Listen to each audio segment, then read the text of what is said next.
మీ హృదయములు జంకనీయకుడి, భయపడకుడి. ద్వితీయోపదేశకాండము 23వ. దేవుడు సెలవిస్తున్నాడు, నా ఆత్మ మీ మధ్య ఉన్నది, భయపడకుడి అని. వారి బెదిరింపునకు భయపడకుడి, చిన్న మంద భయపడకుడి. భయము భీతి పోవాలంటే బలవంతుడైన దేవుని యొద్దకు రండి.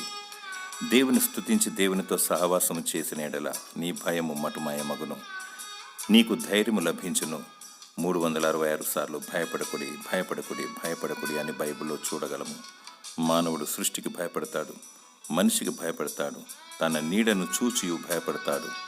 ఎవరికి భయపడకు, దేవునికి భయపడు.